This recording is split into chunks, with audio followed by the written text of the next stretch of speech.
कधीतरी दिसतात असे चेहरे आपल्या अवतीभोवती, उकिरड्यावर अन्न शोधताना किंवा गटारातलं पाणी पिताना. एखाद्या मोकाट जनावराकडे पाहावं तशी भावशून्य नजर वळते आपलीही. वाढलेल्या जटा, दाढी मिशांचं जंजाळ, अंगभर जखमा, त्यातून वाहणारा पू आणि रक्त, त्यात वळवळणाऱ्या आळ्या आणि कमालीचा दुर्गंध. असा जीव एखाद्या विचित्र प्राण्यासारखा वाटतो आपल्याला. दुरूनच इतकं किळसवाणं दर्शन, जवळ जाण्याचा तर प्रश्नच उरत नाही. पण ह्या साऱ्या पलीकडे तुमच्या आमच्यासारखा एक मानवी चेहरा लपला आहे हे विसरतो आपण. भणंग अवस्थेत वंचितासारखं फिरणाऱ्या पुरुषांपेक्षा बेसहारा स्त्रियांची अवस्था अधिकच शोचनीय असते. वरवरच्या तिच्या किळसवाण्या देहातील मादी वासनांध नजरा हेरतात.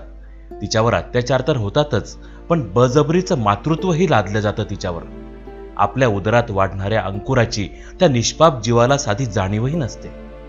मन विषण्ण करणारे हे चित्र बदलावं या विचारातूनच एक कृती जन्माला आली, सेवा संकल्प प्रतिष्ठान. सेवा संकल्प प्रतिष्ठानच्या रूपानं श्रमर्षी बाबा आमटेंच्या कार्यानं भारावलेल्या तरुणाईला डॉक्टर प्रकाश बाबा आमटे, डॉक्टर मंदाताई आमटे, डॉक्टर रवींद्र आणि डॉक्टर स्मिताताई कोल्हे, सुधीरभाई गोयल, डॉक्टर गिरीश कुलकर्णी आणि अशा अनेक बलवंत माणसांनी सेवा कार्याची दिशा प्रदान केली. रस्त्यावर पशुतुल्य जीवन जगणाऱ्या जीवांची व्यक्तिगत स्वच्छता, आरोग्याची काळजी आणि त्यांच्या भोजनाची त्यांच्या जागेवरच व्यवस्था होऊ लागली. माणूसपण नाकारलेल्या जीवांना त्यांचा चेहरा लाभला. त्यातूनच ह्या अनिकेतांसाठी हक्काचं निकेतन असावं असा विचार पुढे आला. श्री ज्ञानेश्वर पालवे यांच्या दातृत्व शक्तीने चिखली व बुलढाणा या दोन महत्त्वाच्या शहरापासून जवळपास समान अंतरावर असलेल्या पळसखेड सपकाळ या गावी 1 एकराच्या परिसरात वंचितांचं हक्काचं घरकुल आकार घेत आहे.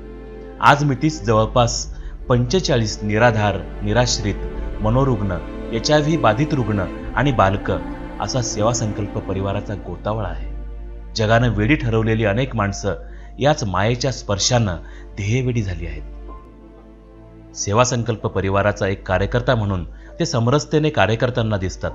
आपल्या माणसांपासून दुरावलेल्या आणि रस्त्यावर वेदनादायी जीवन जगणाऱ्या अनेक जीवांना पुन्हा त्यांच्या कुटुंबात पोहोचवताना मिळणारा आत्मिक आनंद ही सेवा संकल्पची खरी ऊर्जा आहे.